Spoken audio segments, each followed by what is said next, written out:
All in a day's work for the Squadron Supreme, Earth's mightiest heroes. We got it locked from your block to the comic shop. Listen, share, rate, and subscribe to Hip Hop Marvels Podcast, available on all podcast platforms and apps and streaming services. Available on Pandora, Apple Podcasts, Spotify, Google Podcasts, Google Play, and more. You are watching UBA.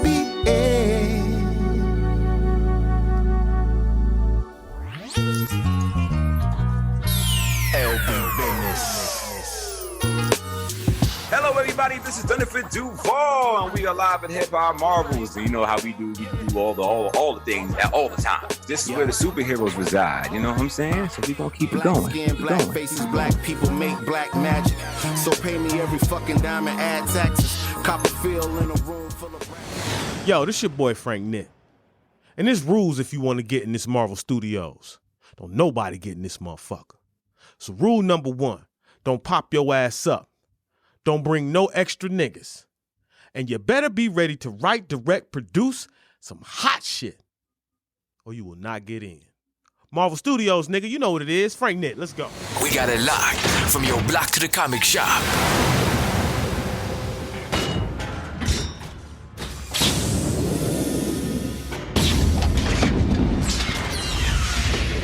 Fine. I'll do it myself. And dig it deep.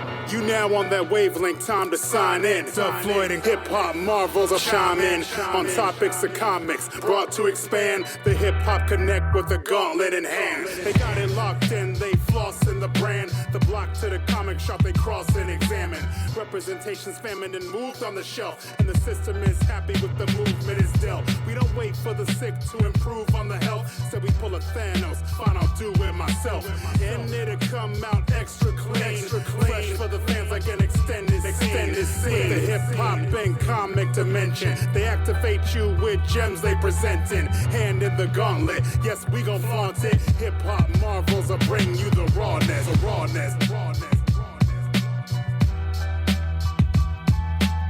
I'm in a space right now where I'm creating to a point where I don't ever have to leave my house again, even when this is over.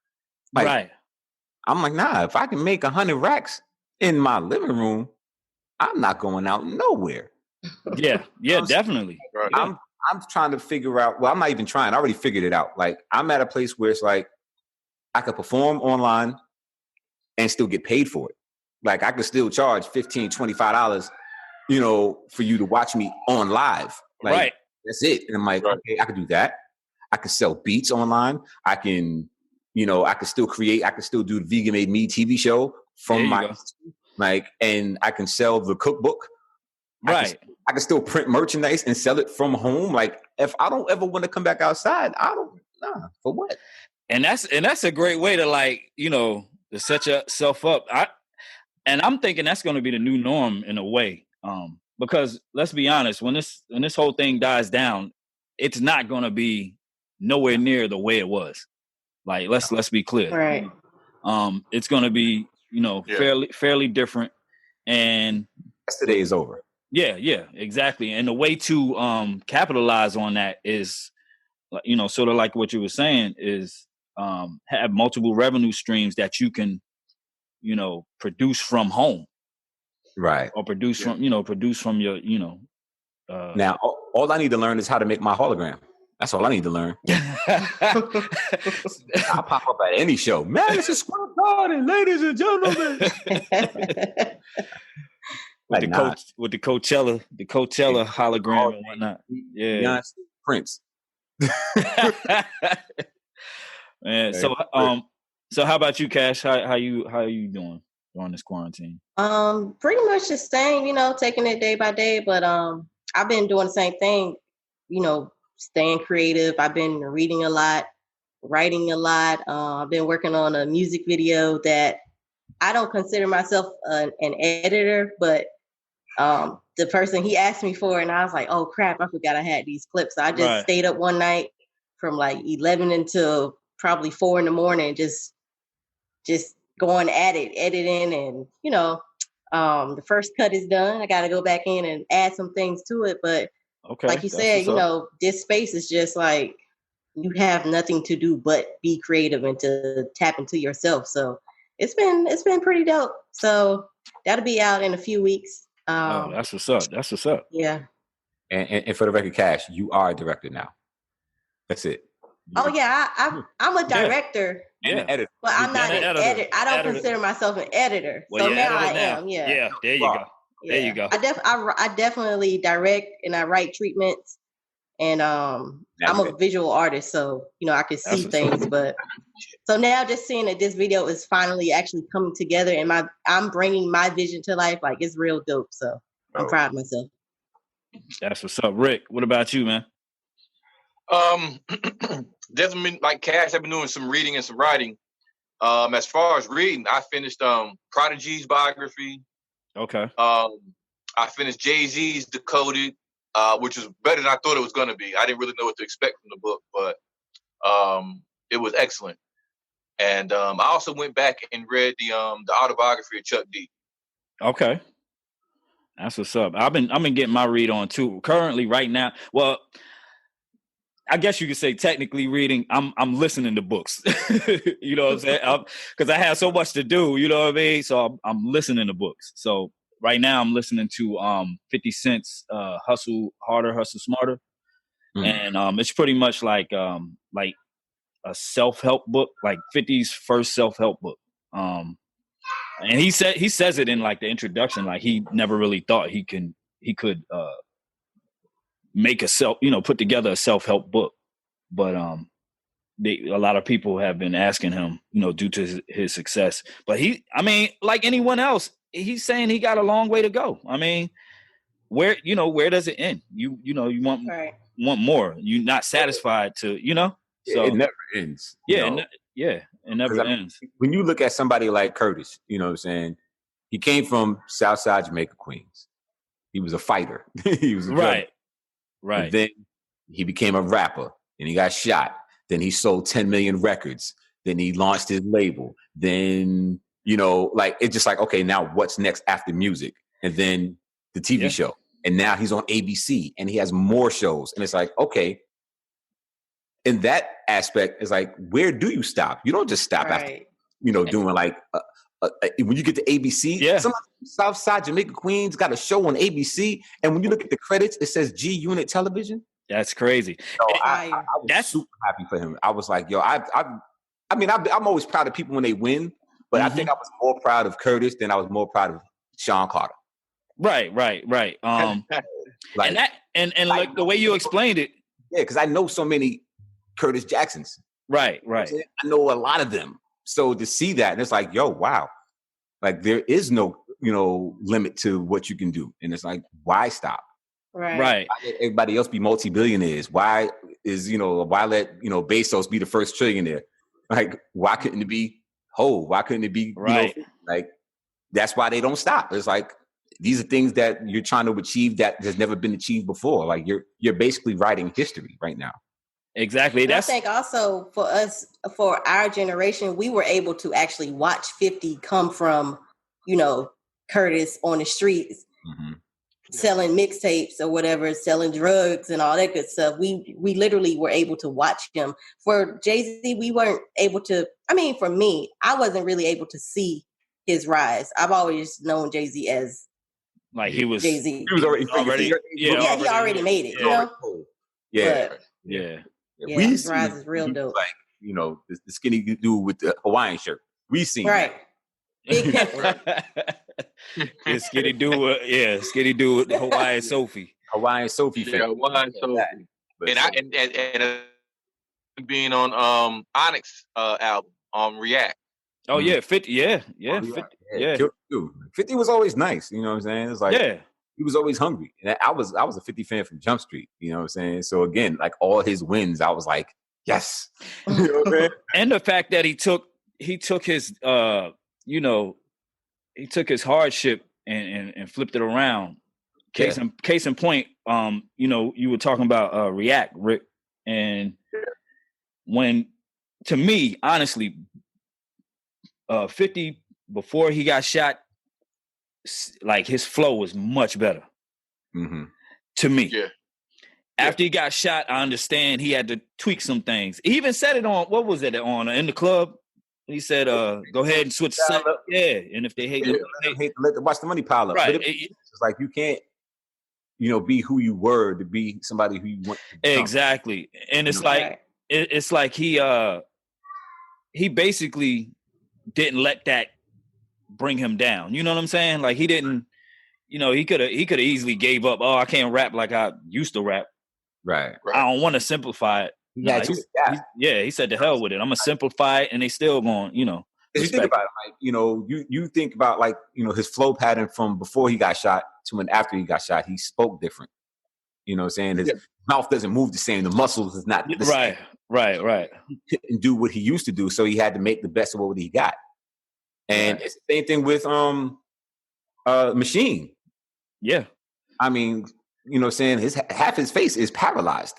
Yeah, and he's and he's been harder than anything out there. So I'm telling you, deal with that, and he didn't let his face paralysis stop him. Right, exactly. He knew he wasn't going to be on the cover of no glam magazine. He's like, but I'm here to rap, and I'm here to tell my story. And this is why them Buffalo kids is reigning supreme right now. Yes. Exactly.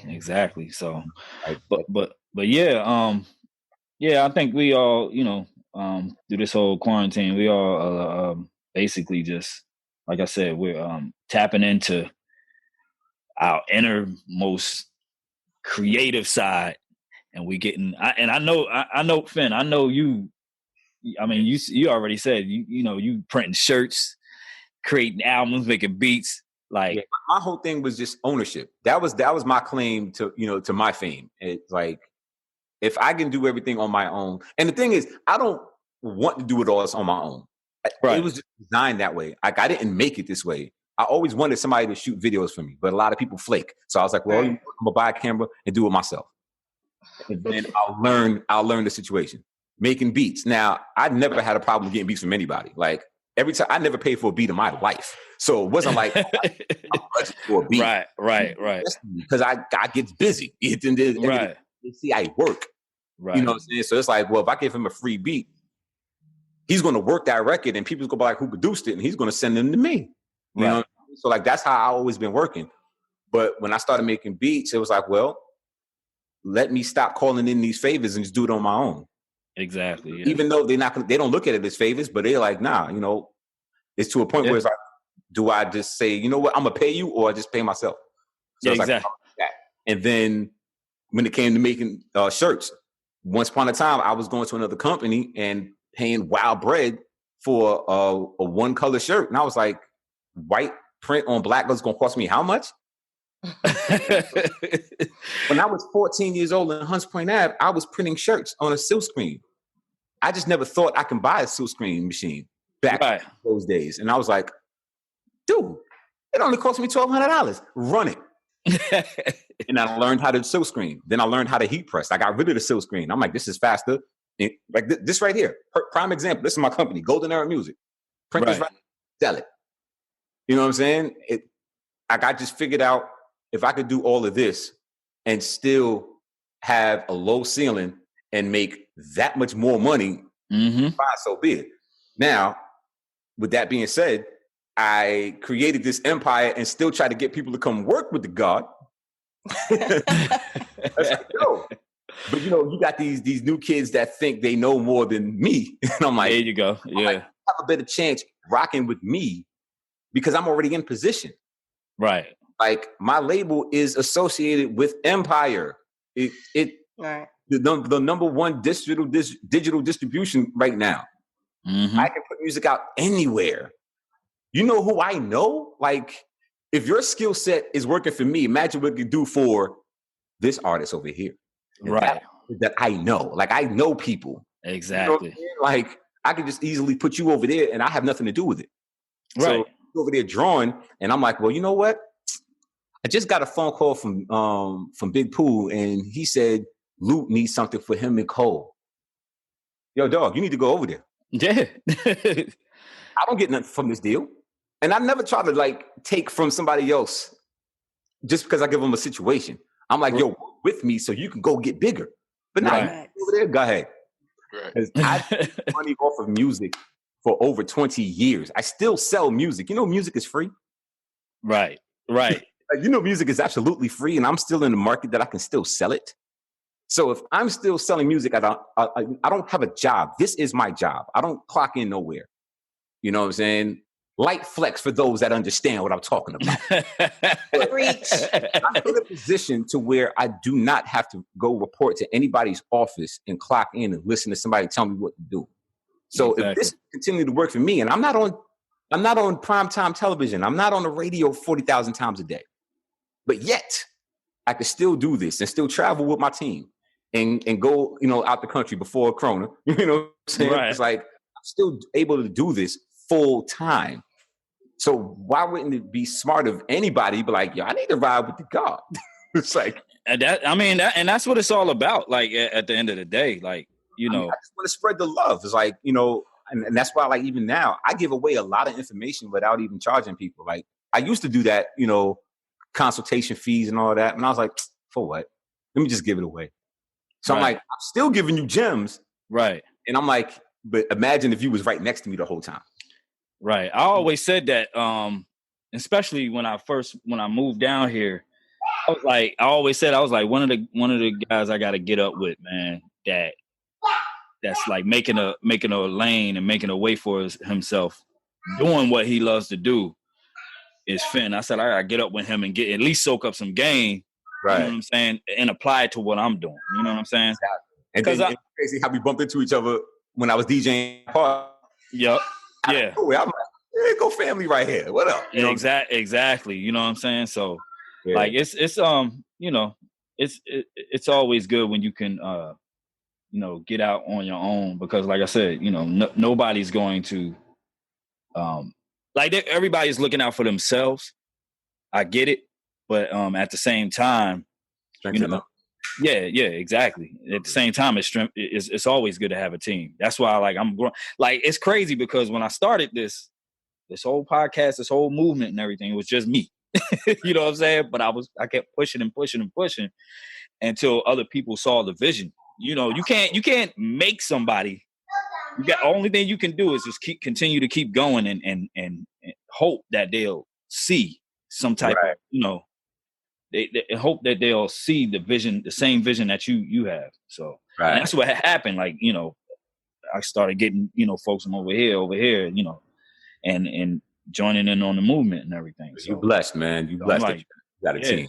Because, like, you know, stuff changes. I mean, you know me from back on the mixtape circuit. You know what I'm saying? You know, spinning and doing, you know, mixtapes and whatnot. Where's that whole market at? You know what I'm saying? So it's like I gotta hop off of that and but the thing is, to the next thing. You could still figure out how to get it done. Still, like, you know, like the thing is, like, like they never really disappeared. Oh yeah, trust. Like, the people that still want those mixtapes, you have to find that audience. Like, they're out there. Yeah. My age, that's like, yeah, I'll take a mixtape if you got one. Because I'm mixtape era. Like, like, don't try to sell a mixtape to an 18-year-old. They don't know. Oh, no, exactly. I'm learning. You know who else I'm learning from? I'm learning from. We just was talking about them, the Griselda cats. Yeah, I'm learning from them because these cats will put out a limited edition anything, and it brings more out. And and that's the thing. Like, with anything that we do creatively, is you have to look at it as a business. At the end of the day, as long as you're doing business and you market it correctly, you put it out to the right people, you find your base, then you can make it for the rest of your life. You know, me as a DJ, you know, people that, for those that don't know, I also go by Finn the DJ. That's another hat that I wear. Exactly. You know, now, I'm not the best DJ in the world. You know what I'm saying? Hell, I'm not even the best DJ in Raleigh, but I'm the highest paid DJ in Raleigh. You know what I'm saying? Like, I do better business than a lot of DJs. Right. Because I know how to market myself. I don't do clubs because you know what? Ain't no money in clubs. It sure ain't. He's $150. It sure you know ain't. What I'm saying? Like, nah, you crazy? You know what I'm saying? I do corporate. And at the end of the day, I'm not the DJ that do a whole lot of scratching. That I shy away from because that takes years to master. And Right. I'm not that guy. I know how to play jams though. I know how to right. My whole purpose is to keep women on the dance floor. That's my thing. I play the jams that people who are 40 and up, they're like, yo, that young boy. They look at me, they don't think I'm 43. They look at me like I'm younger than that. They're like, how do you know about that? I'm like, Miss Julia, I'm your age. I just drink water and mind my business. That's why I look, you know what I'm saying, late 20s. But it's like, right. Again, I look at DJing as a business. So even though there may be 1,000 DJs just in Raleigh who are technically better than me, right, but they don't know how to go out and get that money. Like exactly. Me. So same thing with rap. I know this rap is better than me, but they not. right. You know what I'm saying? Like, yeah, exactly. I meet Jay-Z and Cannabis in the cypher. I'm gonna eat their food because I got nothing to lose. But I know technically on paper, you like, nah, they better than you, son. Right. But I'm still out here doing and going to the same places they go to.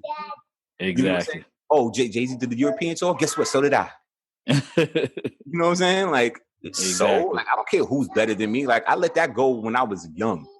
I don't. Yeah, that's how I feel now because you know why? Especially when I was in the mixtape circuit, I let that go. You know, a long time ago because I do what I do, and people come to me because I do what I do.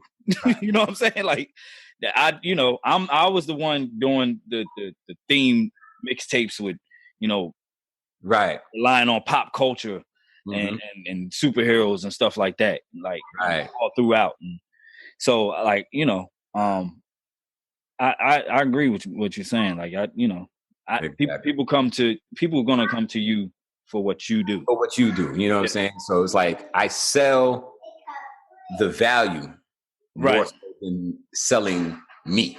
Right. Because what if you don't like me? Right, right. I don't like him, but them shirts he print up is quality. Right. They don't fade. They don't lint up.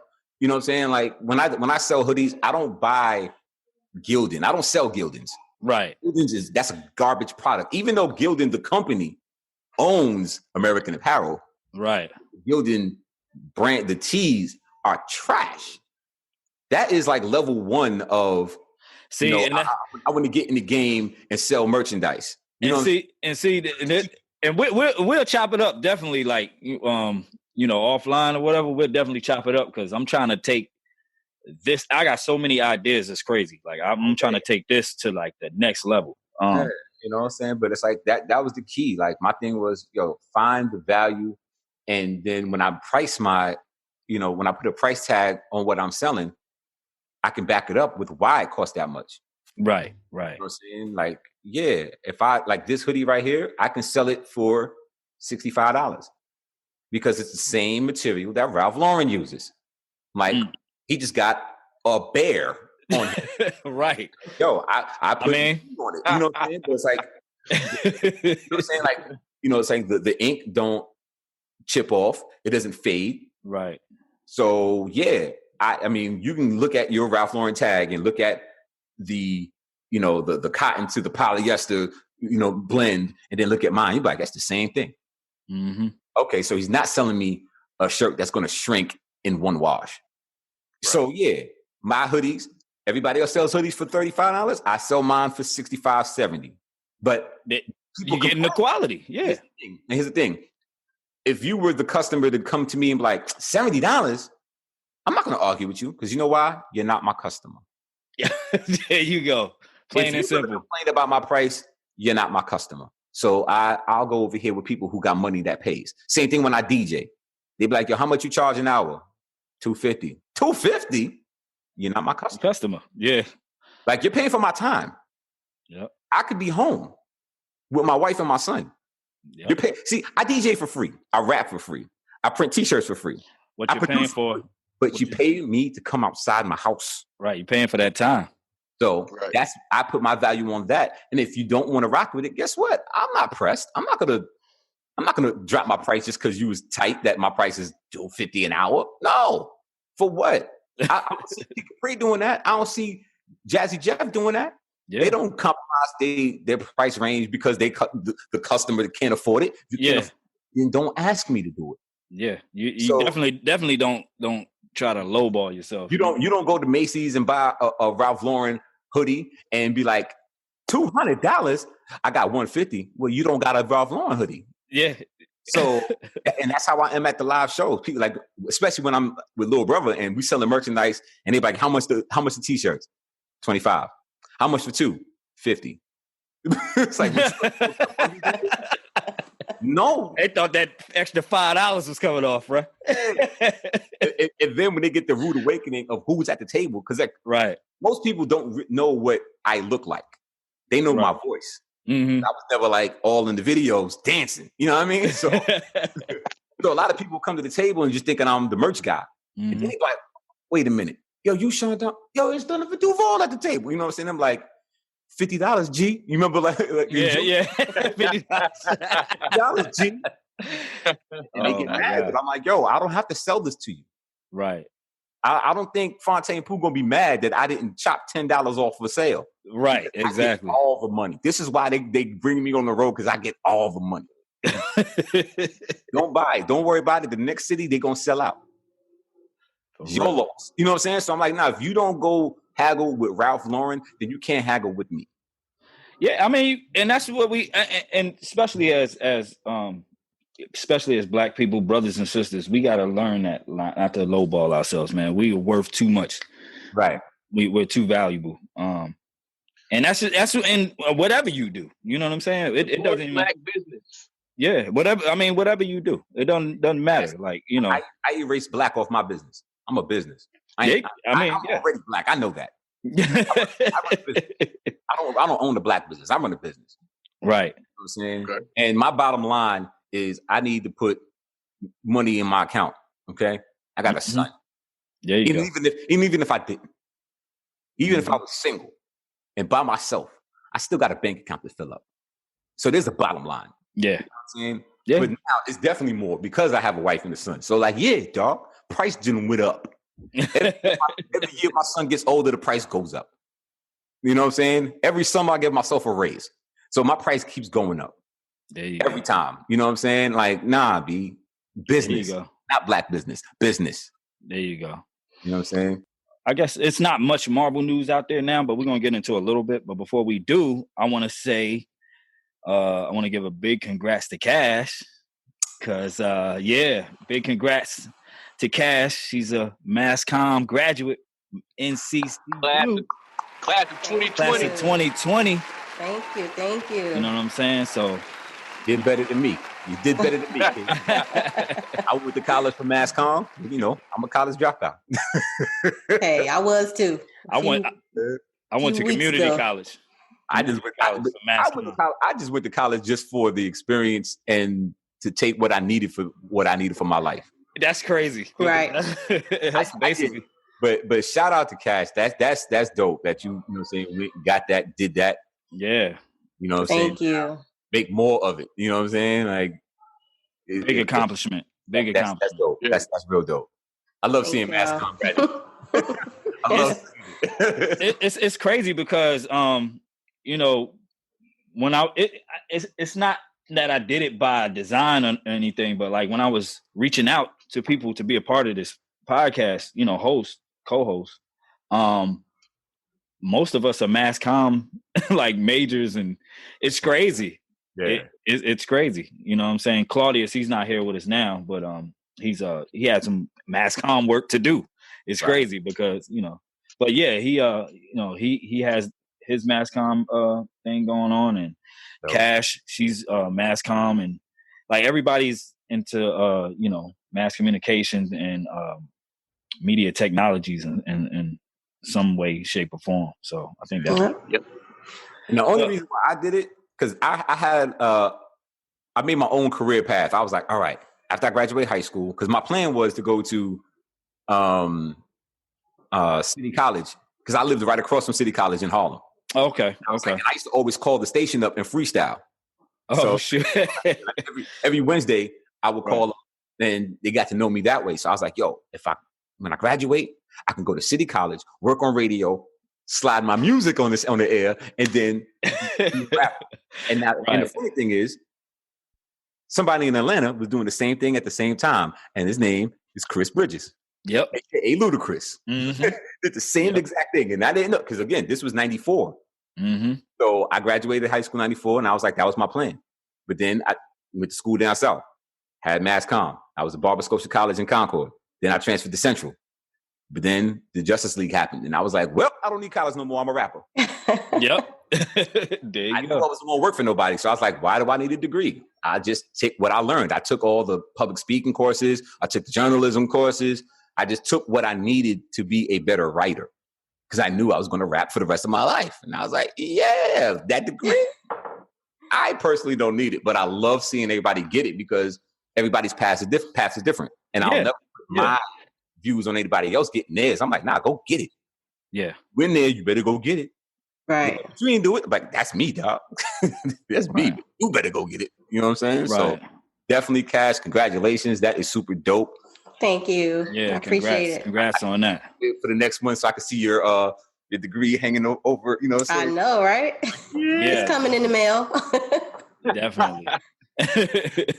Definitely. And shout out to all the other middle school, elementary, middle, junior high, all of the graduates, 2020 graduates, man. Because I mean, I know it got to be hard, wanting to get your diploma and or get your degree and walk across that stage, but you can't, due to this.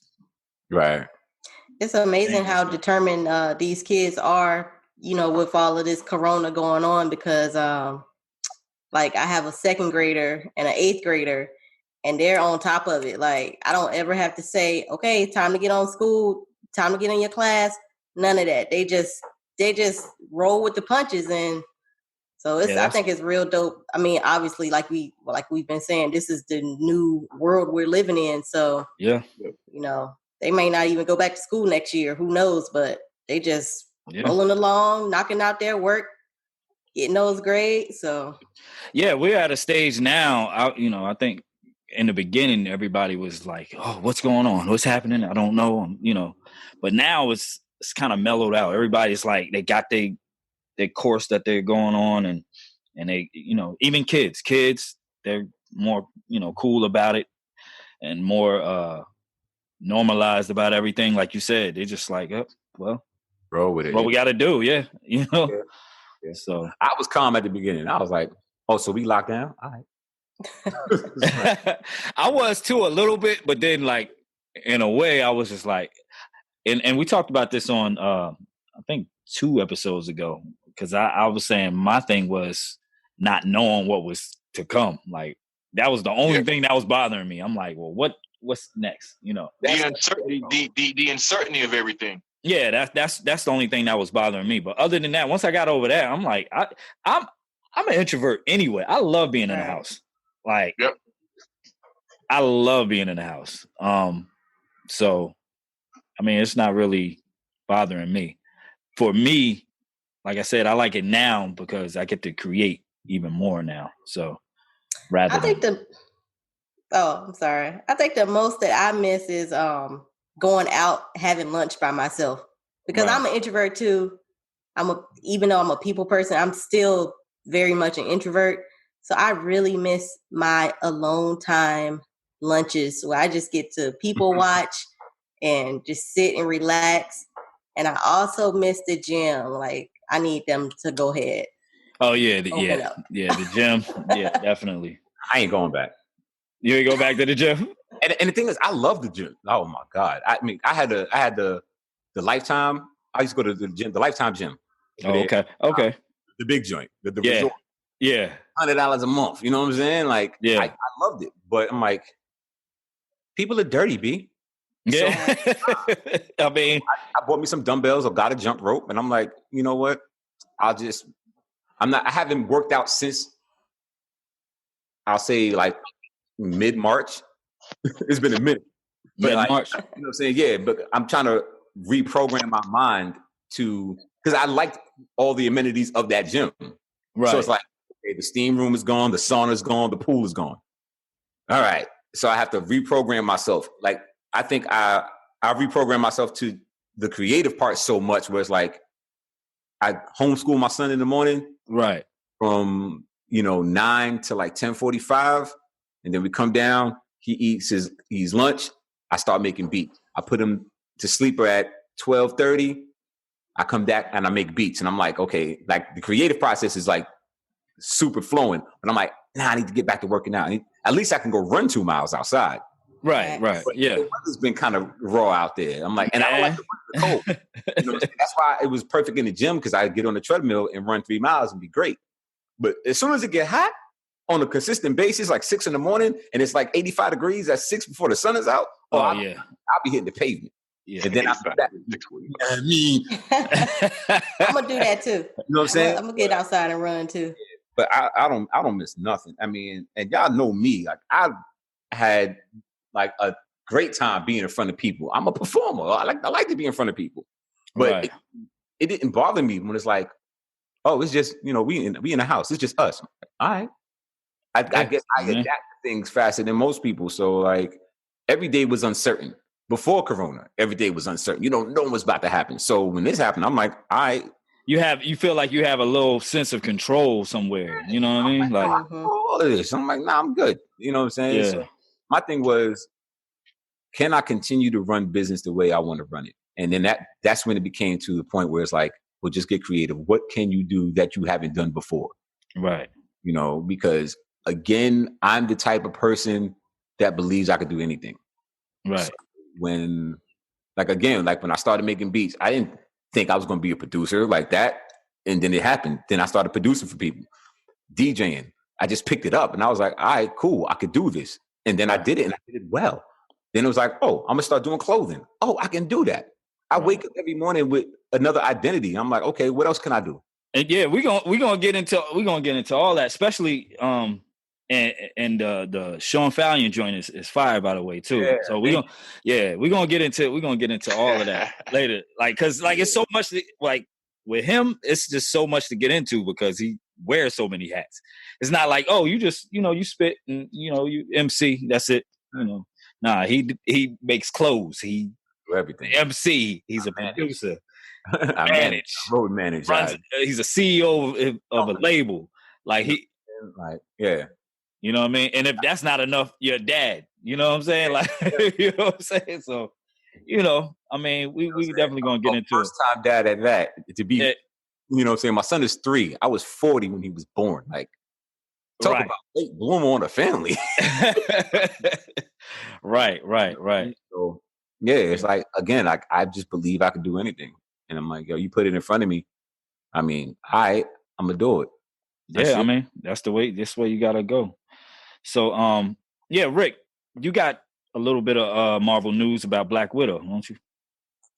Yes. I hope everybody that's a Marvel fan knows that this is supposed to be the premiere weekend for Black Widow. But, of course, due to coronavirus, her date has been pushed back to November, which was originally the Eternals date. Mm-hmm. So now the Eternals, which was in January, if I'm not mistaken. So then Shang-Chi moves to, if I'm not mistaken, it's Doctor Strange's date. And then so on and so forth, Yeah, every MCU release now is the date already out there, just like later. That's whack. Why don't they just stream it? That's what I'm... They just need to release that joint on Disney Plus and call it a day. Make us pay for it. I mean, like, there's no, like, nobody's gonna be like, I ain't paying $12 to watch it in my house. Yes, they are. Facts. Like, I want to watch all the movies that's coming out. I want to see, John Wick in them. Yeah, I know. If you told me to, I'm like, word. Oh, yeah, definitely. So it's like, but I get it, and it's like I understand they're trying to get that box office, but it's like, he's a rap, he a dub. Like, who's going where in November? No, they're done. Right. So, like, just strike a deal with Netflix or just make your own. Like, I was shocked that AMC didn't be on some. Why don't we just become AMC streaming? I mean, you seen that conflict they had with what was it? Was it it wasn't Universal, was it? It was AMC had a conflict with one of the big I think it was Universal because now AMC is talking about they're not going to play any Universal movies in their theaters. Fast and Furious, that's Universal, right? Correct. I believe so. I believe so. But yeah, so AMC, you're right. They said they didn't want to do any business because they released that Trolls movie, and it did numbers. They released it streaming wise, right? And it did much better than the first one did in the theater. Right. So, you know what I mean? So now they're like, we don't want to deal with them no more because they cheated us out. Like pretty much like they got all that money, you know? So, I mean, as a Marvel fan, like they could throw Black Widow up there and they could charge $20. I copy it. Good. They definitely could. I paid for the photograph on iTunes for $25. I purchased it. Right. Yeah. So it'd be smart because I plan on watching it over and over. So, but $25 is nothing. Like this. They're like, okay, you buy it, but you can only view it one time. So you still have that. If I went to the movies, I can only watch it one time. One time. Yeah. Like, because I know that they're probably thinking like, oh, they're going to keep watching it and I'm losing the value of what it's been. Because, people like to go to movies twice, 3 times. Exactly. That's why movies do so well in their first week, because you got people that be going back. You know what I'm saying? So I'm like, well, just do the same thing. Make it a pay-per-view joint. You only view it once. You want to watch it again? Well, you got to pay it again. Like you said earlier, you put that value on it, man. Don't like... And they can tier it. They can be like, you know what? So the first initial is going to cost you $15. Yeah, and lower it just a little bit. Lower it at least. You know what I'm saying? Like that's like the matinee, but you got to pay full price off the rip. But if you want to watch it again, it'll be that $9 ticket. They can still have the same stipulations as the theater. Like anytime after like 6 or 5:30, you could catch a matinee, or certain days it's a different price. Or you know what I'm saying? Or that how they premiere like that. How they premiere that Thursday night at midnight, they can do something like that. Like ahead of time or something like that. You know how stupid it would be right now if they had put out like if Black Widow was to drop like tonight. Man, listen. Think about it. I would be on some stuff like in the offices, like right now, be on a Zoom conference. Hey, we need to stop playing. Put it on the streaming service and watch our numbers go up exponentially. Because like, think about it. It's quarantine. Where they going? Nowhere. They ain't going nowhere.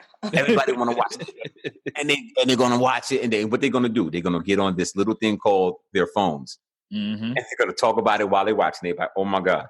And then the hashtag is gonna be stupid. And then it's like, "Okay, what else? How else can we capitalize on this? What's the merchandise looking like? Can we get a piece of that?" Man, listen. Like work your deals now. And it's like, okay, I know this. Marvel owns this, that, and the third, but we supposed to put it out, but we want a little bit of everything else too. Can we? Because everybody's going to win. Like, who's losing right now? If we all work the inseams together. Exactly. I'm trying to tell you, somebody better give me a job. Marvel, hello. Get this man a job. I want Director of marketing. I want that Bank of America CEO money. You know what I'm saying? Just to have an idea too. Right, yeah, for real. An idea or two. Like, my 70 million is 100 trillion. Okay. Right. It's trade-off. I'm getting jerked still. Right. I mean, I also think what they're doing is stalling too. And I'm gonna tell you why, because you gotta realize when this corona mess popped up, it cut a lot of production, mid-production. So nothing from that point on is being made. Actually, I just seen like this morning, I was watching the news and they were saying something about one of the soap operas. Mm-hmm. Like today is like the last up-to-date show. After that, they're going to be showing like reruns and special editions and stuff. So it's like, because they can't film anymore. You know what I mean? So for shows and stuff like that, like, you got to realize, but even with the movies, like, who's to say they have nothing else after Black Widow lined up? You get what I'm saying? Yeah.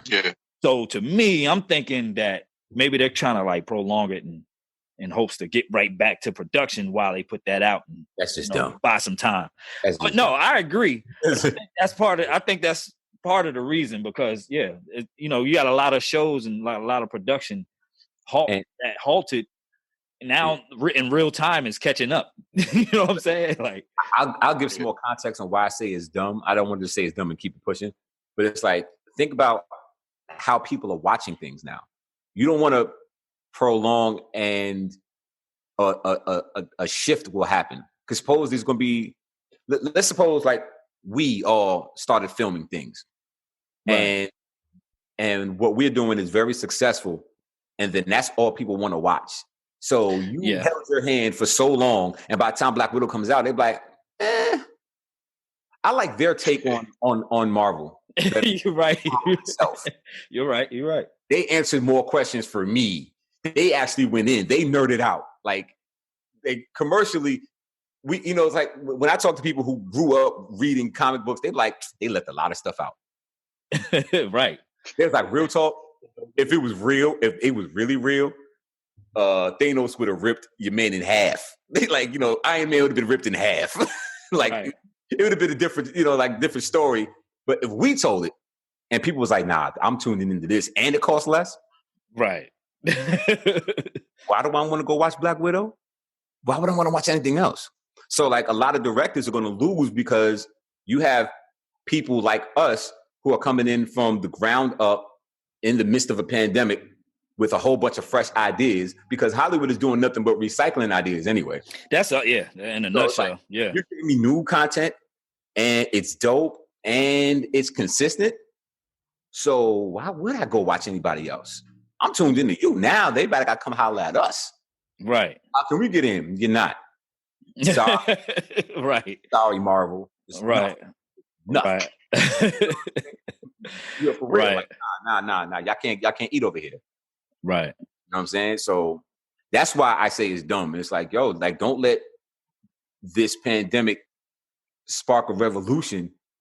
You know what I'm saying? For real. You know what I'm saying? For content. Because I'm looking. Just watching our phones. And it's like, somebody to really pop. I mean, look at DJ. Like, DJ's been DJing on live since live started. Hey, when this is all said and done. When this is all said and done. Exactly. How to make it work for him, because he had the right people to make the right phone calls to be like, yo, I want to DJ for X amount of hours, and I don't want to get duty, and I'm gonna do it with a charity. Okay, word. And then it was like, yo, okay, if I get to this number of viewers, can I get some more money? Yeah, but you ain't gonna do it. Are you sure? Right. Hey, man, get Patti LaBelle in here. And here's my theory. Patti LaBelle. Get Michelle Obama. Michelle Obama. Uh-huh. They weren't really in the rooms. It was the people that handles their accounts. Of course. So it was all the facade. It was smoke and mirrors. You know what I'm saying? But it was beautifully done.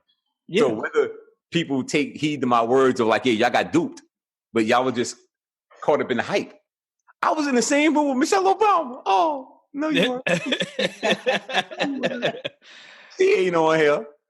You know what I'm saying? It was probably her daughter. Right. She wasn't on it. Right. They got things to do. Okay. Exactly. Like what you were saying. Like I'm. That's what I spend most of my time doing too. Is just watching people. Somebody's gonna pop with something. Right. Like you said. It's too many creatives like just marinating right now. You know what I'm saying? And just ideas. Just right. And that's why I took my time. I was like, let me just find out where it's going to make a difference for me financially. I didn't want to jump on Instagram. A lot of people was asking me to do a DJ live on Instagram. But I'm like, for what? And same with me. Same with me. Why don't you do an Instagram? Like, I'm like, okay, like I could, but did we forget Napster? Back in the day, like white college kids was going to jail for downloading music. Did we forget that? Yeah. You know how many that happened? Yeah. In real time. Like people was getting fined and arrested. So I'm like, it's pandemic time. All the major labels are drying up on bread, from their day to day, like how they were getting money easy. So their easy money is drying up. I'll say that. Their easy money is drying. Their low hanging fruit is no longer there. So they're like, what's the next low hanging fruit? The DJs that's DJing on these joints that have no license, no permission. Let's go after all of them. Let's go beat them in the head. Yeah, it's crazy. As a DJ, I know many DJs. A lot of them are my peers, and it's crazy. I was watching just the other day. I was watching a live stream. Shout out to DJ Ty Boogie, but my brother DJ Ty Boogie, he was spinning. They cut it off like mid spin. Like, you know what I mean?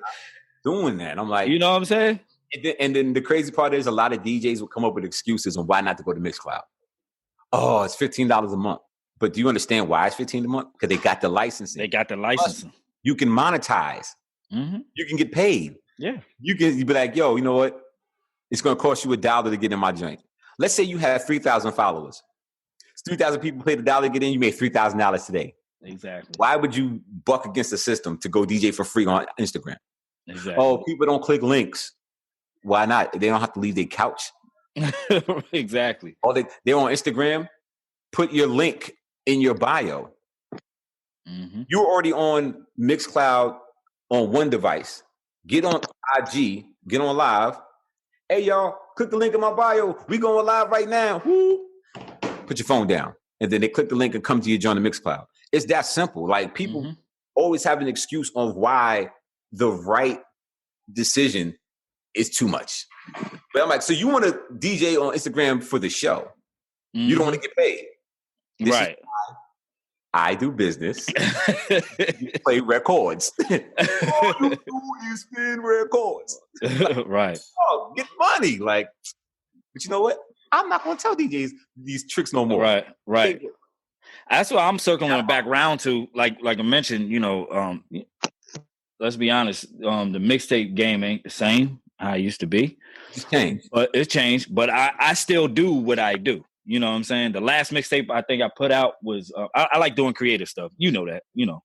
I like doing creative stuff. So I think the last mixtape I put out was a mixtape I did with my brother DJ Break 'Em Off. It's called Dirty Donuts. It's Dilla over ODB and vice versa. That's my shit. Yeah. Vice versa, right? And I think Break 'Em Off put it on Audio Mac. I'm getting ready to put it on Mixcloud, and I'm putting anything creative. And a lot of my older stuff that people are asking for, right? I'm revamping, remastering, and putting it back out. I mean, why not? The thing is, and the fly thing about it, when you put all those mixes on Mixcloud, people still would go there and listen to it. They can download it. Mm-hmm. You know what I'm saying? And that mixtape market is back up again. Exactly. So, because all people want to do is just listen to music. It's like, what are they doing now? They're going to, they're paying money to go on Tidal to listen to everything. But it's like, yo, as a DJ who has an extensive collection of music, you can come over here and listen to it for free. Exactly. Exactly. Put it on the joint, walk away. Do what you got to do, what you were doing anyway. You know what I'm saying? It's like, they're like, you have to understand your consumer. So you have people that are just programmed to say, well, I got to get Tidal. Why? Why do you have to get Tidal? Why do you have to get any one of them streaming services to listen to these songs? But I'm like, yo, I provide the same type of service. I can actually do a particular mix for this. So, and then I can archive everything. Oh, you want just Quiet Storm? Hey, go check out the Quiet Storm mix over here. Here's the links. I got like 15 volumes of Quiet Storm. Right, exactly. Boom Bap. Oh, I got 45 volumes of that. You want trap? I hate trap, but guess what? I got 20 volumes of that. Just because I like, I'm not leaving any stone unturned. Yeah, I mean, that's what those playlists in these streaming services. That's where they curated it from DJs. You know, but as a DJ, you want to take your power back. Like, exactly. The DJ was the cornerstone of all of this, and then all of a sudden, you're letting a Kardashian be a curator? Like, word? Like, so Kim Kardashian is telling me what Gang Starr songs to listen to. Get out of my face. Mm-hmm. You know what I'm saying? So it's like, why would I not listen to DJ Del Floyd? Why? Like, you know what I'm saying? Why not? Like, so again, we have to reprogram the people, or at least cater to your base. Yeah, exactly. End of the day, like that's it took me some time to know that, like, or to realize that, because I was just too invested in kind of trying to cater to, you know, everybody. Yeah. And you know, and when I finally realized, like, people love certain projects of mine that I did, and we're gonna get into it because it's the 10th anniversary of one of them this month. You know what I mean? If I do say so myself, you know, 10th anniversary. And you were a major part of 3 of them things. So glad to be a part of it. Thank you very much. Yeah. So I'll get into that later on. But yeah, you're absolutely right. That's my approach going forward as far as, on that side of things. Now, don't get me wrong, that's not all I'm going to be focused on. Like I'm trying to have, many hats myself, you know what I mean? So yeah, just keep your eyes on the prize, man. At the end of the day, of course, we all want millions of people to buy into what we're selling. Right. But if you can make a great living off of selling to 1,000, then sell it to the 1,000. Exactly. Like you can't tell me I'm not winning, making $70,000 a year just by doing what I do. Like, dog, I don't have to go outside and I still make $70,000. Yeah, net. I think on my face. I don't need to be a billionaire. I'm like, dog, I'm good over here. Like, right. Cars are paid for. We're healthy, and we're eating. And we're not on the run. So it's like, all right. So it's like people are caught up in the. I think people are caught up in the whole like fame part of it. You know what I'm saying? And I don't necessarily need that. I don't. I can care less. It's crazy because it's crazy. It's crazy because this goes back to my league crew days. Shout out, shout out Mick, Terry Urban, DJ Wiley Sparks. I'm missing a few, but yeah, we was a strong squad, and like it's like each of us had a counterpart in each region, wherever we were, and like for like Cleveland, it was like Terry and Mick, right? And I only lived I used to live like 30 minutes away from Wiley. So it was me and Wiley in Tennessee and Georgia. Wiley, he taught me a lot as far as like just sticking to what I do best. You know what I mean? And trying to capitalize off of that. I got stubborn every now and again and I kind of veered off from that. But like the main it's time to take it over. Yeah, the main, he kind of encouraged me to start, this podcast and everything, because he was like, take two things that you love. I love hip hop. I'm a sucker for Marvel. I love comic books, period. But I'm more of a Marvel fan. I'm than DC or any other comic book company. So, but where's a jizzer? Diversify your bonds. But speaking of, I mean, we have a little bit of DC news. We'll squeeze that in here, but the Snyder Cut of Justice League is hitting HBO Max soon, and we talked about this, Rick, on the year-end episode with Villains and Vinyl podcast, and we talked about the Snyder Cut and how like all the fans are wanting that cut. Because let's be honest, to me, Justice League wasn't it. I'm sorry. I mean, we went around and around about DC movies, man, from the Justice League to the Suicide Squad to well, you said you like Aquaman and Wonder Woman, though, right? Yeah, I like Aquaman and Wonder Woman. I think those were dope. Wonder Woman was trash. You didn't like Wonder Woman? I like Wonder Woman. That was the worst movie I ever saw in my life. I fell asleep 3 times. No, I'm gonna tell you the worst movie. The worst movie, I'm not even gonna count it as a Marvel movie. This was a Fox movie. The worst movie was Dark Phoenix. That was horrible. That was horrible. Did that last one they just came out with? That Fox did right before the merger. Oh yeah, that's right. I didn't see it on purpose. That was. I know we talking about. Yeah. Trash. But I think if it wasn't for Batman, DC would be dead. 100%. Like, and honestly, it ain't even Batman. It's the Jokers, dog. Yeah, they make the movie pop. Like every time they get the right person to play Joker, with the exception of the joint with the other dude that played. Oh, you're talking about Joaquin? Not Joaquin, the one before him, the one with the Jared Leto. Jared Leto. He was trash. Yeah, he was trash. But outside of that, when it's the right Jokers, that's what makes Batman like dope. But other than that, like the Batman story, it's kind of whack. It's trash. I mean, you know what? What I want to see, goes back to what I said. The creatives that we should make our own. I want the real story on who killed Batman's parents, and I swear it was the butler, dog. Alfred. It was Alfred. Here's the thing. So, well, he wanted somebody to adopt. Yeah, break down your theory on that. No, because let me hear that one. Alfred is really touched in the head, right? So he's like, you know what? So one of these days, Mr. Wayne got out of pocket, and he was like, "Oh, word." Wait a minute. So the Waynes went out, and then they tried to cut through the through the alley, and Alfred popped up on him.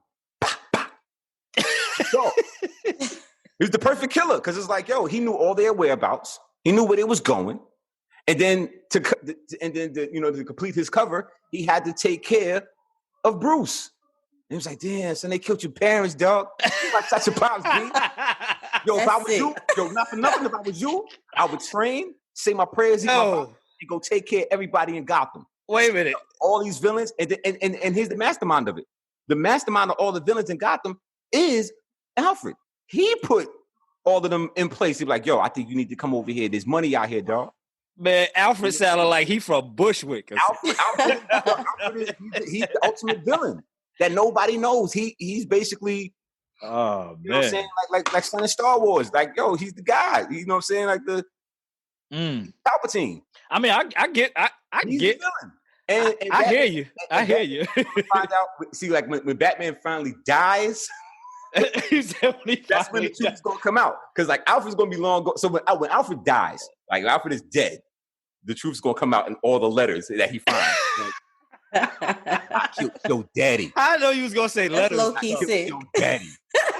Wait, but and I raised you to become this superhero. Like I am so basically he's basically the birth father of the Joker. How did I know you were gonna say letters? Yeah, dog. He keeps letters, man. Like Alfred is touched. So he kills the parents and raises the son. Alfred from East New York. You know what I'm saying? I just want to, you know what I'm saying? It wasn't like, I wanted him to be my son. He was like, like what I'm gonna do with the kid? I didn't want to kill a kid, but man. Like, I don't think I've ever heard a theory on Batman like that ever. You're welcome. You're welcome. And I own the intellectual properties of this whole thing. So Marvel, I don't want to make like, ooh, that's a great idea, fam. Man. This is why they need to put me in them offices. I got these ideas, man. So Alfred, man. Alfred is the ultimate bad guy who put all the villains in front of Batman and made him bigger than what he was. And he picked like the whack dudes that really can't beat him. Joker's not the villain to go toe to toe with Batman. Like, he knows Muay Thai, son. He plays with Batman's mind. You know what I'm saying? That's why he's a great villain for Batman. But I'm saying,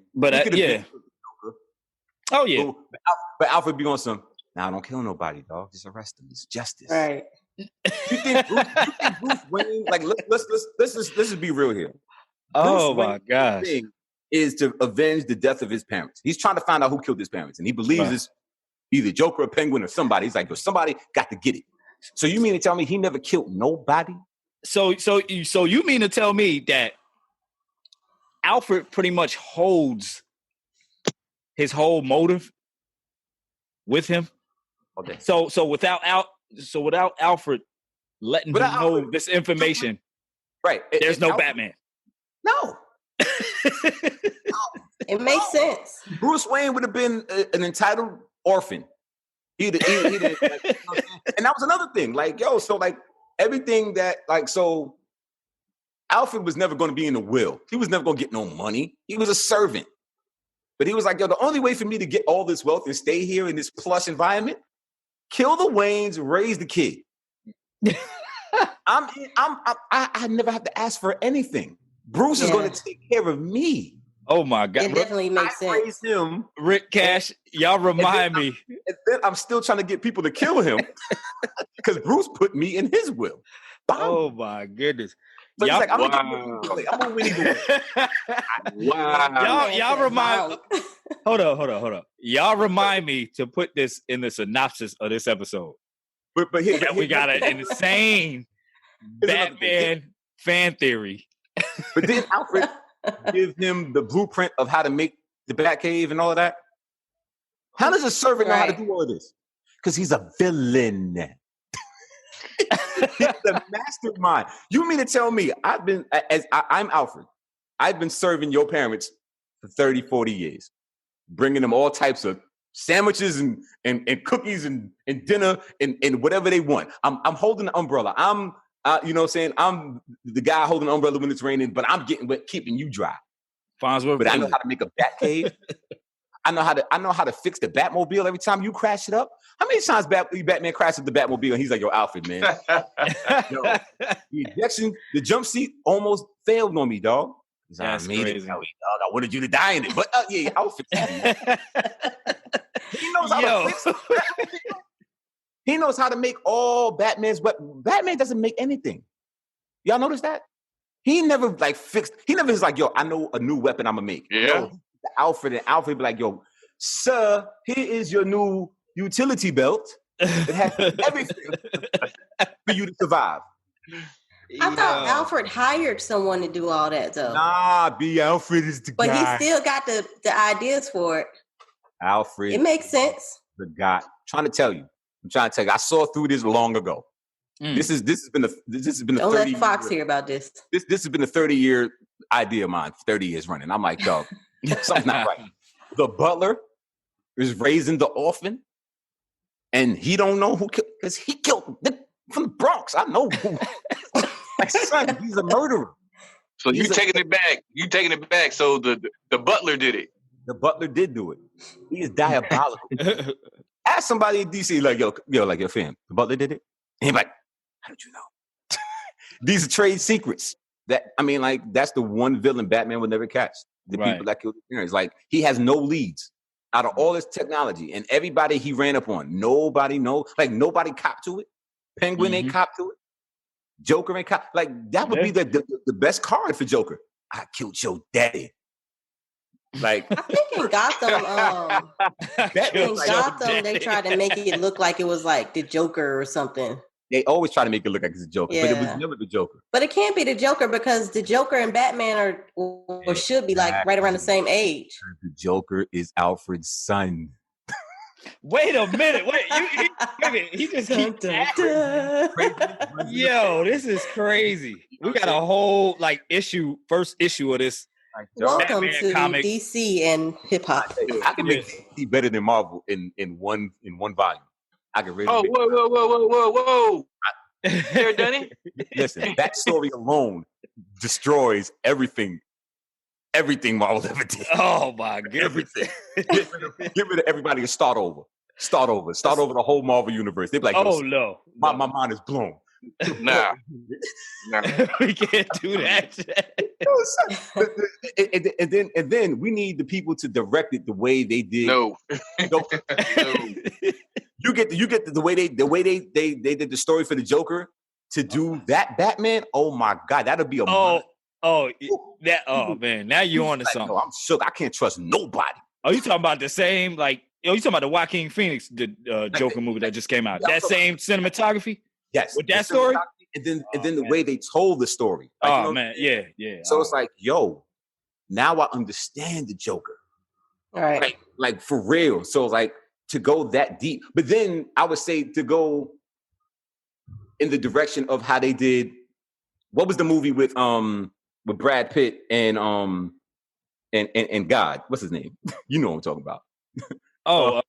What, Fight Club? No. He's talking about with Anthony Hopkins. Meet Joe Black. Meet Joe Black.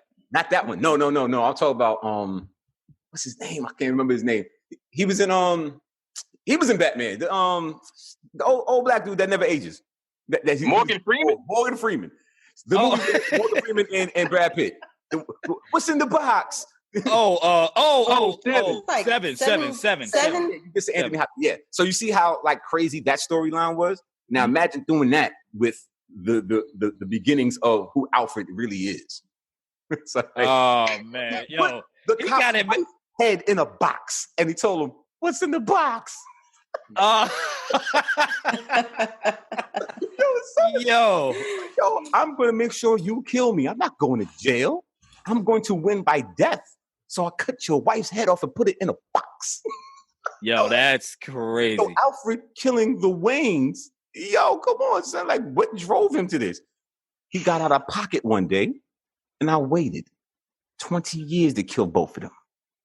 And I was gonna raise their son. And I had a son who's crazy too. I'm gonna raise him to kill Bruce. But he just couldn't. He was just good on the psychological tip, but he just wasn't a fighter.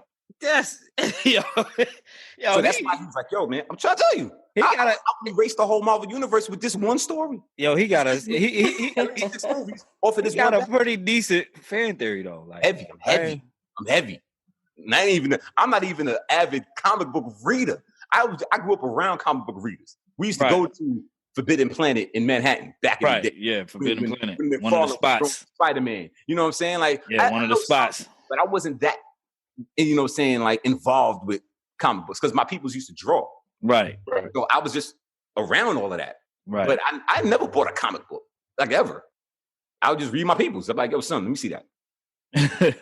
Word. But cool. I'm gonna go ahead and write this. That's crazy. Man. I like it. Fan theory. Yeah.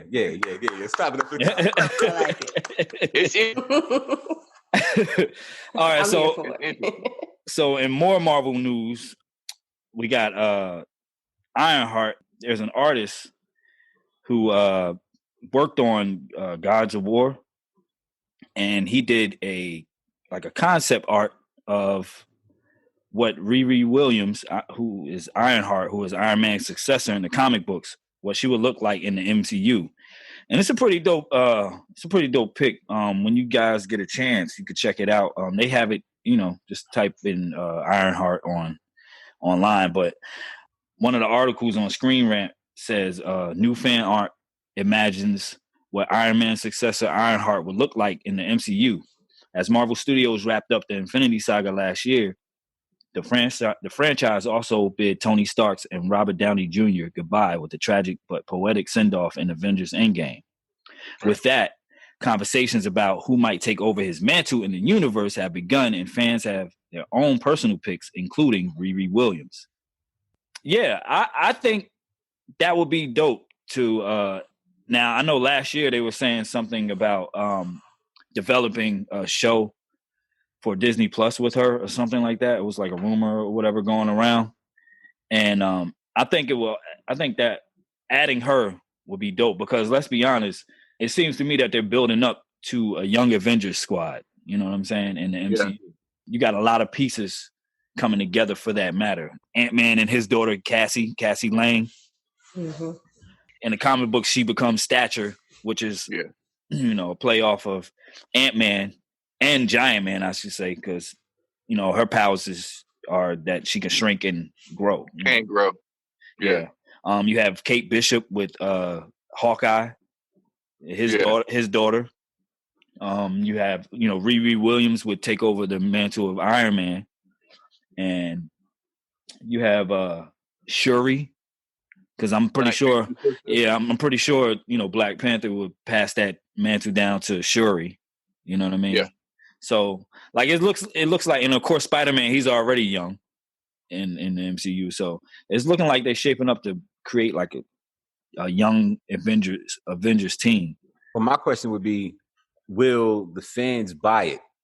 Like, you remember how, like, when they had, like, the new X-Men? Mm-hmm. Like, it was bland? Oh, you're talking about after, first X-Men First Class, and they had the new, like, Professor X and everything. I don't know, y'all. Like, you know what I'm saying? Like, especially, like, when they had, like, new characters to come after this guy. Right. Right. Somebody that we know. So it's like, right.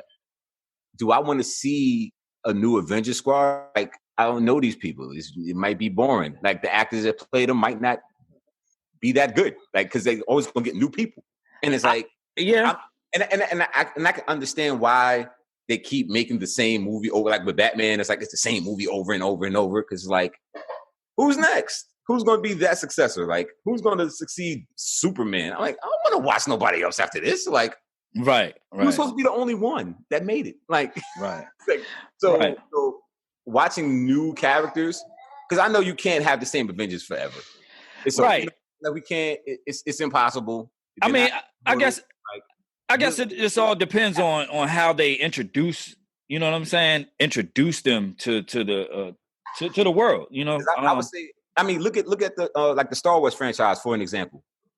Every time they put out a new Star Wars, when you look at the stores, what do you always see? Darth Vader. He's not even in any of these movies. Right. And they keep telling, look at when you go to Siri, every time you see Siri, you always saw Darth Vader on the cover for a new Star Wars that Darth Vader is not a character of.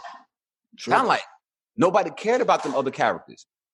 True. You know what I'm saying? They talk about making more. Like the Mandalorian is probably like the only one that's going to like survive. But a new Star Wars, I'm like, dog, like Luke dead, Darth Vader's dead, Leia dead. I don't want to see none of these people. Like the Force is over.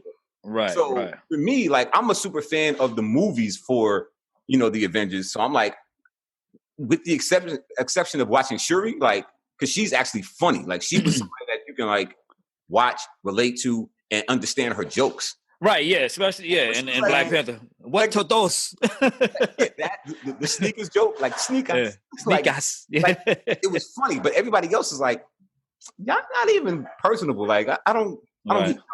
I can see the Black Panther series going to her. Mm-hmm. And it will work. But everybody else is like, like you have to be a super fan of that. Like, and there's not that many super fans. So like for every, 100,000 fans of the movie, there's only like 1,000 of like the hardcore fans. You know what I'm saying? Go out to see this. And like those people look at us like, why are you here? You didn't read the comic book? Like, I watch the movie. I guess my question is more so, are they gonna do away with the like original, not the original Avengers, but like the older members? Right. And just keep a younger version, or are they gonna have both, or both going to be integrated in the same? How does this work? Or it's gonna be like a team and a B team or something like that, They're gonna have to do something more, because I don't want to just see just young Avengers like on the screen, just them. Like like X-Men is a wrap for me. After Professor X and Wolverine died, I was like, so what am I watching? I am anxious to see where they're gonna go with this now. That you need to hold on and let Marvel do it, because Fox didn't make the best X-Men movies, bro. Give Marvel a chance, and now that they have complete control of the X-Men, watch what they do. Trust me. I believe so too. I got my faith in I gotta trust Studios. I gotta trust the same people that took many swings at making the Hulk what it is now. Like, dog, you missed so many times with the Hulk. With new people. Yeah, that's universal right there. That's but it's like, come on, dog. Somebody should have made a phone call. Like, no, don't do that. No, you're right. Don't do that. But I think that's why. I see what you're talking about, though. I get it, though. Yeah, I think that's why they kind of let some years go by. You know what I'm saying? You're like, flush people's minds out. Look at Fantastic Four. That last Fantastic Four movie was trash. It's just like Wonder Woman. Trash. It was trash though. Yeah, that was trash. That was trash. So that when did that come out? Like what? When did I don't remember. The last Fantastic Four came out? I don't remember. Somebody reset the Matrix on me on that one. I'm like, it happened, but I don't. See, you don't even like it. I know. Exactly. Yeah, so but some years have gone by. So now, hopefully, when they reintroduce, like Marvel Studios, though, when Marvel Studios reintroduce, then they should be straight. I mean, you heard. Change my mind. I'm the guy. I'm the white dude at the table. Change my mind. Oh yeah, change. Yeah, I mean, hell, you heard. Frank Nitt in the beginning of the podcast, he said Marvel Studios, nigga. He don't say Dilla Studios this time. He said Marvel Studios, nigga. Right. So yeah, we gonna see. But all right. So before we get into you and everything you got going on, Finn, we're gonna talk about one more thing, and that's the Verzuz series. So okay, let's get to it. Yeah. So Verzuz series, for y'all that that don't know. The Verzuz series is a series put on by Swizz Beatz and Timbaland, and they pretty much, I guess you could call it a celebration of music. Yeah, we can call it that. I think that's whack. It's supposed to be a battle. Look, No. I said it. Look, I said it from the get-go. Look, I said it from the get-go. When you when you're pairing two people that I admire, it gotta be a celebration for me because I can't point the finger. It's a battle, B. Hip hop wins. I'm that cliche and corny. Hip hop wins. That's the first time we started talking about it. It was a battle. It was like, yo, let's see hit for hit. Who got it? That's what It's crazy. It's crazy because we got what we asked for, but like when we rewind back to barbershop talk before all this COVID stuff, we wanted them. We wanted blood drawn. Right. You know what I'm saying? We wanted blood drawn. We wanted. But that's what Tim and Swizz said. Right. It was going to be a battle, head to head, hit for hit. It wasn't a celebration. See, right? These soft-hearted artists want to turn it into a celebration. Like honestly, like I'll say I'll hold Erica and Jill exempt. Yeah, because that was definitely a celebration. You know what I'm saying? At the end of the day, you know, that's the only time I was like, okay, you know what? The culture won. Man, yeah, the culture won. Look, I'm gonna tell you. But the thing is that gave that killed Verzuz on the low. Like it was dope to watch, but that killed the validity of Verzuz because it was like now everybody wants to be celebrated. That's what I was gonna say. That battle was the catalyst. That battle was the catalyst that set it off to it being a celebration. On Instagram and said, "I'll only do Verzuz if it's a celebration." I'm like, if you don't get your soft out of here, right? Well, then you don't need to do it. You don't need to do it. I'm like, no. She backed out anyway. Like at the end of the day, the whole. The Boy Is Mine with her and Brandy, that was a battle. That song was a battle, okay? So you mean to tell me you don't want to partake in the battle? Right. Right. Yeah, like, it just y'all both, you're going to lose anyway. Right. They both would have to play that record to cancel each other out the first round. That's exactly what Jill and Erica did. Yeah, they cancel each other out the first round. Let's just get to it. And go hit for hit. You know that way there's no like, oh, you go first or I go first. Or you, right. You know what I'm saying? I'm like, but throw out the same blow. You don't have to be mortal enemies to do Verzuz. I mean, like, you know, Preem and RZA, they're pals. But it was like, yo, I'm gonna play some joints. You know what I'm saying? I think RZA came for the battle because you see what RZA was playing. Hey, you see what he was wearing? Like, dude looked like he stepped out of a Warriors movie. War, like he understood it. Warriors Part 2 or something. Can we just say that Erykah Badu also threw her light shade with the hologram with the not hologram but the projector of Bruce Lee in the background saying without saying I'm the best, I'm gonna win. Right, yeah. I mean, you see, but they could have still battled and still gave each other roses. Oh yeah, for sure. There's a way to do it. There's a way to do it. Too many incense and have mad essential oils going at the same time. I mean, look, check this out. Look. It's like when she played the Dilla joint, I was like, that's a battle. That's a battle record. She knew what she was doing with that record. Right. That wasn't a hit.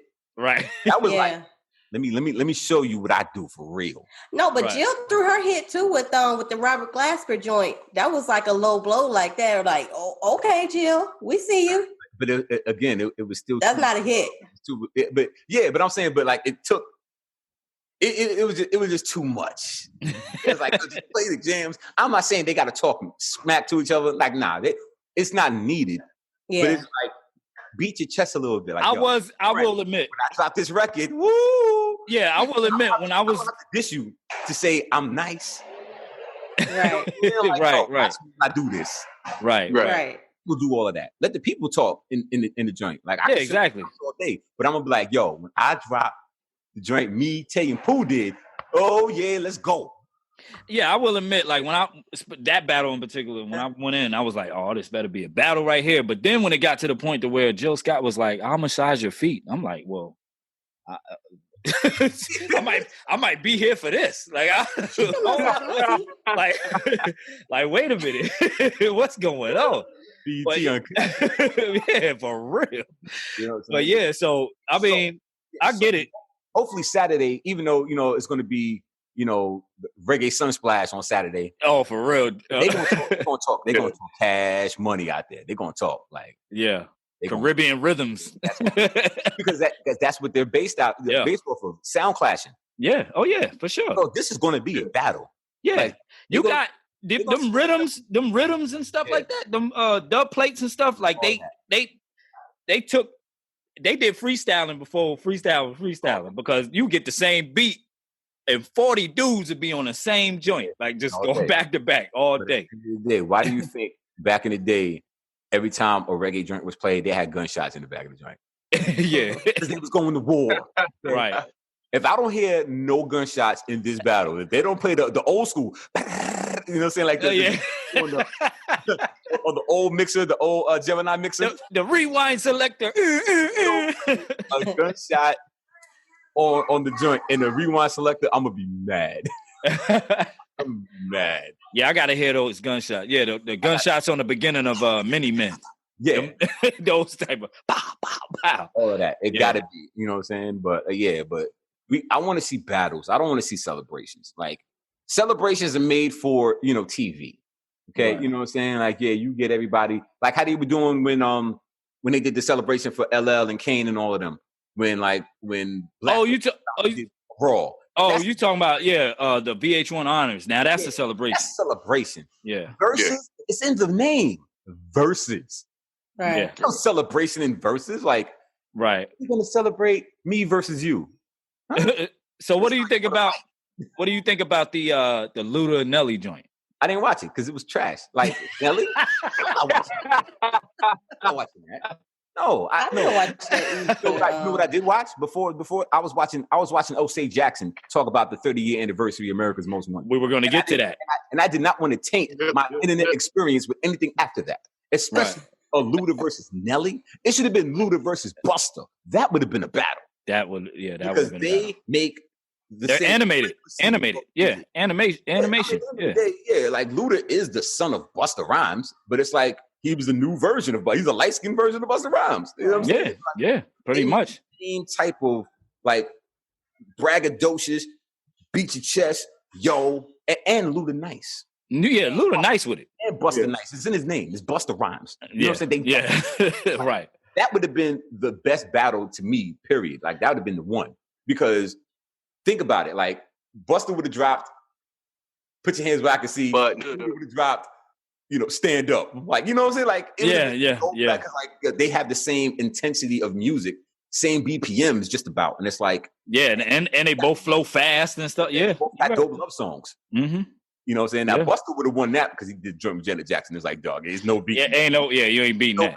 But it would have been a great matchup. Right. But Nelly.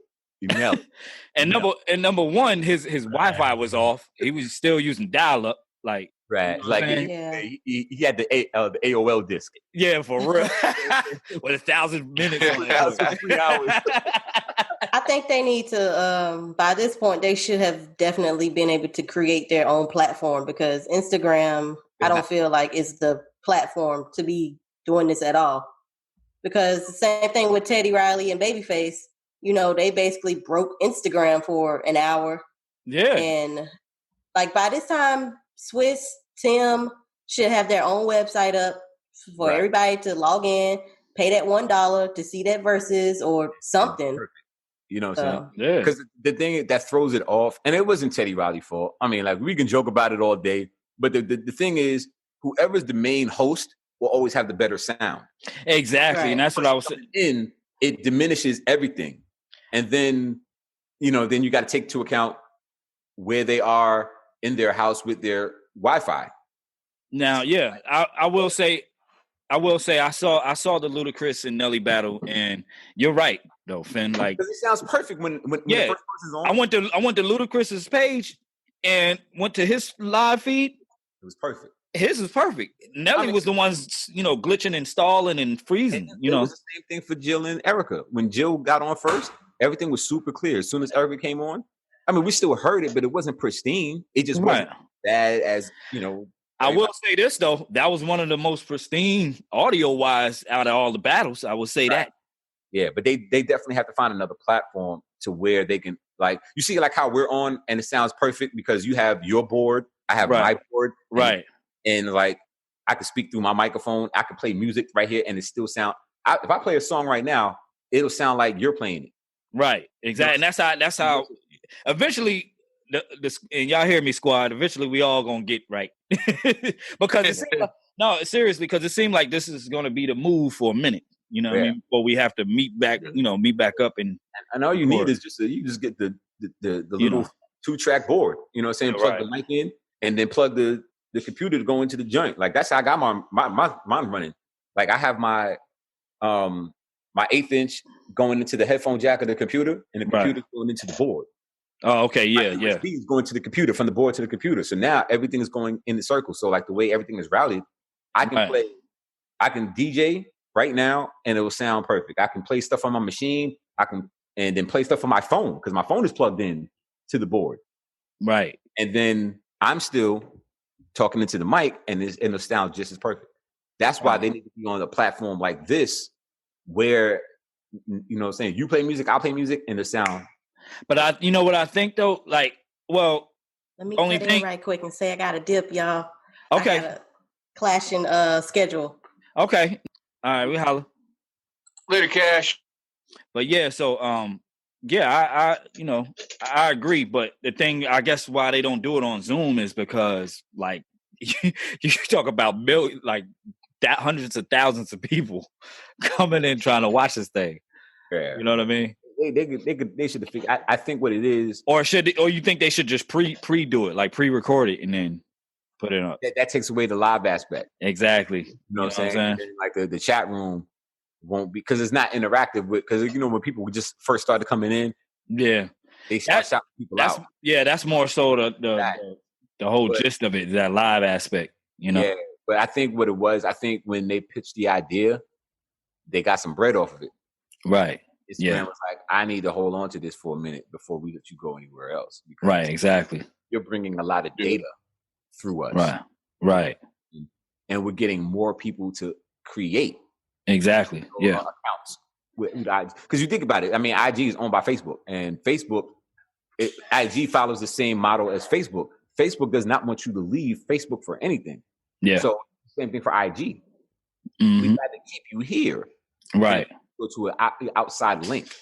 This is why Facebook made their message room and gave us more people to be on Facebook. Mm-hmm. Yeah. They killed Zoom with that. Zoom was like, damn. They doing it for free. Yep. They let 30 people on for free. When you got to do Zoom, you got to pay money to get more people on. It's not now. Gmail is doing like the Zoom thing too. Yeah, the Gmail joint is kind of whack. Because I haven't done any research on it, but I just seen it. I seen it one day. I was like, oh. Yeah, and the reason why I say it's whack is because like me and my people, we do game night on the Gmail joint. So when we go on our tablet, it's like it keeps switching the screen. It doesn't do like the Brady Bunch. Like, sorry. Oh yeah. I get what you're saying. Like with this, I mean, I see you, Dub, on the big screen, and I see Rick up there. Right. I can click the joint where it can keep switching, but I'm like, if I just want to watch one person and then I can see everybody else on the little screens at the same time, great. Right. With Google joint, you can see everybody, but it disappears. You got to press the button. I don't know if that's a part of the free function, if you have to pay more to get the thing the way you want it. Oh, okay. I'm like, on Facebook, you get all the kit and caboodle. Right. Yeah. And I'm about to tell my people, hey, look, we need to do Facebook. Because I did, like I said, like yesterday, my brother-in-law put me onto the Messenger because I never been on Messenger Live. Yeah, I never been on it either. Yeah, I was playing beats. He was playing beats. We had a couple of people in the room talking to us and all that, and I was like, "Yo, this is fly." Yeah, I'm gonna have to try that. I'm gonna try the Messenger Live. That's dope. Yeah, like matter of fact, yeah, we should just let me know, and I can invite you into one of the rooms. You stay on your setup. You don't gotta do nothing. All you probably got to do is go to the drop down menu and say use like your my yeah. You know, and that's it. Yeah, that's it. Thing. You don't have to do nothing else. Oh wow, that's crazy. Yeah. This mic running from that board, and it's like done. And then I'm like, wow, can you hear this? And I can hear it. And they're like, yeah, I get it. And you see how clear that was? I'm like, yeah. And then you could take the experience of your show to another level. You're like, yo, we doing this way now. Dig this and dig it deep.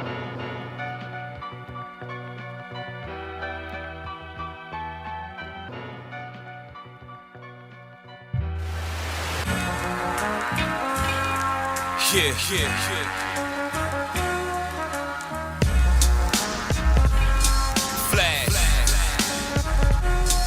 Fin. Lineage. It's golden every yard.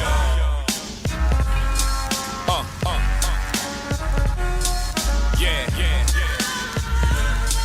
Let it ride.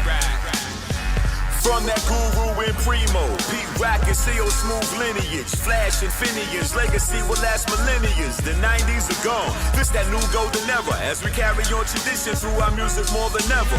You better fall in line, we busy making waves, overpowering your simple MP3 state of mind as we shine. The ones who went before us and failed tend to go blind and be the first to hear we prevailed. Pennies in the wishing well, you ain't wishing us well. We place the bucket at the bottom so our riches can swell. The pen walks on the page as the symphony plays. Flash cutting up the phrase, never cease to amaze. Record a jam without a new dance craze and move crowds. Pack the house to what the fire marshal won't allow. Wrote a note to my opponent saying we got now. Mainstream's public enemies, we shutting it down. Say it now. Feeling satisfaction from the street crowd reaction. Let me tell you something. You could say I'm sort of the boss, so get lost. Let me tell you something.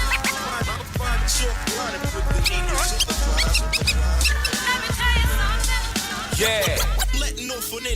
From that Coogee rapping polo, Eric B and Rakim lineage, the dynamic duo was killing it. Flash on the boards, I kick raw on the shore. That uncut pure, we release finance the tour. Carrying the torch, bringing light to you all. Fourth quarter release date, we legends of the fall. Traveling abroad to places we can barely afford. To be connected to the people who support. Building our name, our lineage will continue to live on. Even when we're long gone, they will pass the baton. Focus on the 5 mics and not the limelight. Making sure the rhyme's right and the vibe of the beat's tight. We made a vow, no matter who's the opener act or headliner, son, we shut the show down. Learn from the greats to keep this thing grooving. Flash and Finian, the lineage. Rock with us or keep it moving. Let me tell you something. Cause I got the ill street blues. Let me tell you something. Being black don't fake that, but we might slang one. Let me tell you something. When I'm writing, I'm trapped in between the lines. Let me tell you something. Yeah.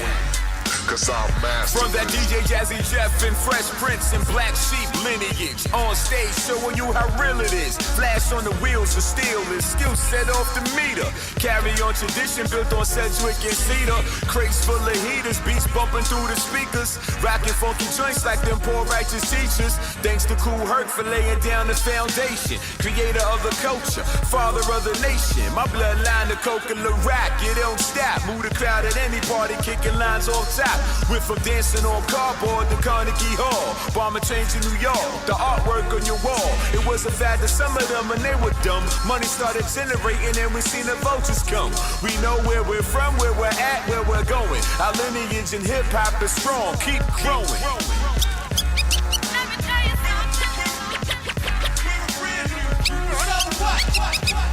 Let me tell you something. Then with a pen and pad, I compose this rhyme. You're the flavor of the month. Let me tell you something. Hurry up and get a scoop before it's gone.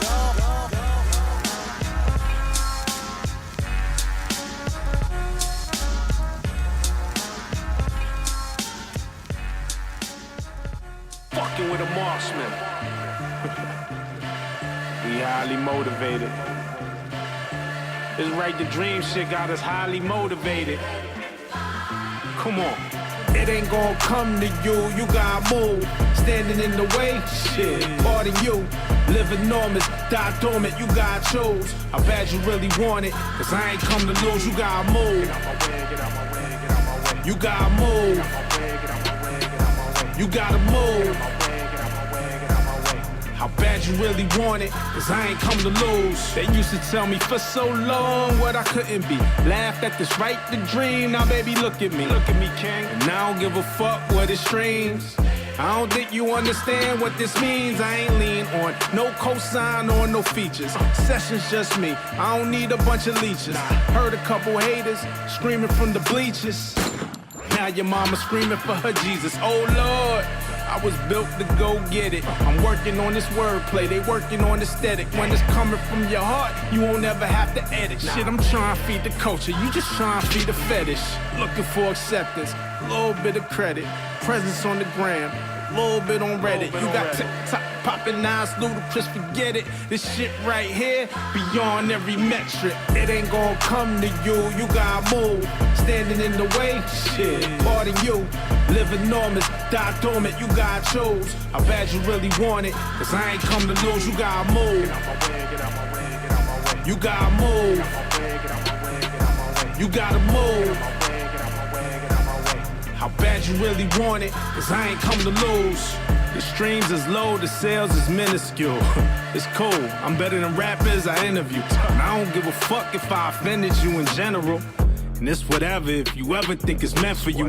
This time out, my energy different. Confidence up, my energy shifted. All that humble shit dead got a scent for me different. And all the disrespect got penalties with it. Come on. I'm the guy that know all the lyrics, know all the ghosts, know all the spirits. Who wrote what? Know all their business. That pie so delicious, know where all the splits is. We gon' keep that on the low like lip shits, get it? Low, lip shits, no, forget it. Grown men talking like hoes and bitches. I know it's sickening, the flow's relentless, gotta move. Wow.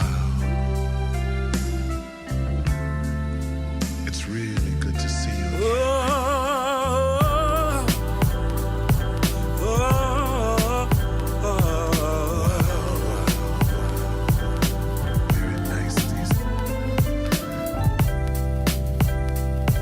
It was hard from the start. I knew you'd never leave him. So much for giving you my heart. And we promised we never grow apart. But I knew you'd never leave.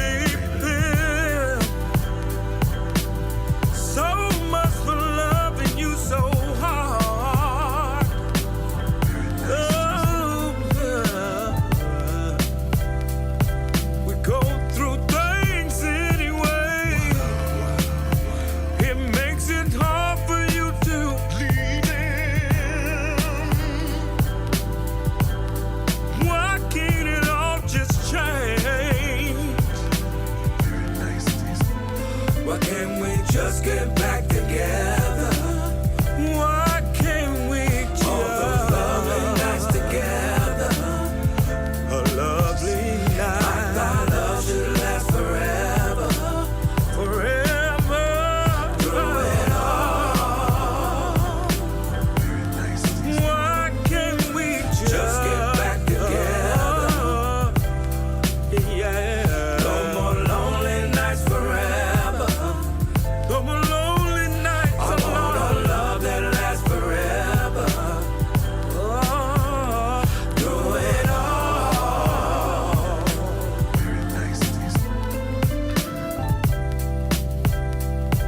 It was love from the start. So much love.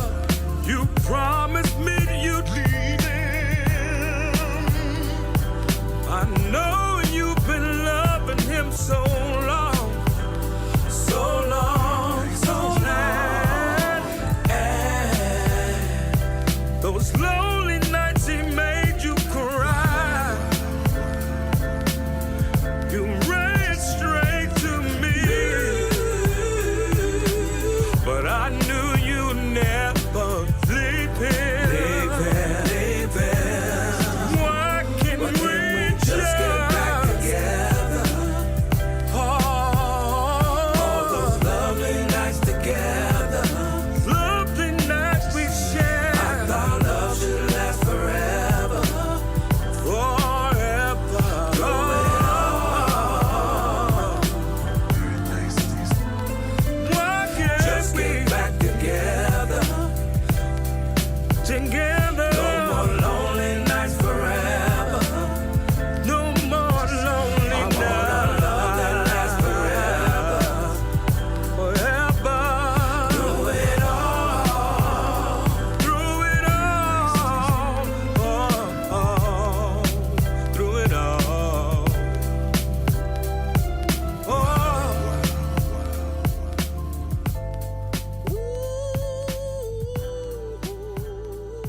crazy. Feel like the sky falling. We gon' figure it out though. Yeah. It's a pandemic, can't go outside now.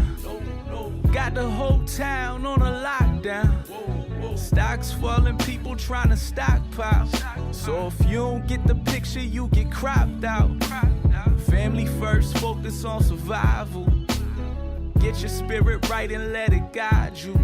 All this misinformation we've been lied to got me taking inventory who I'm tied to. Mother Earth been telling us to stop and listen.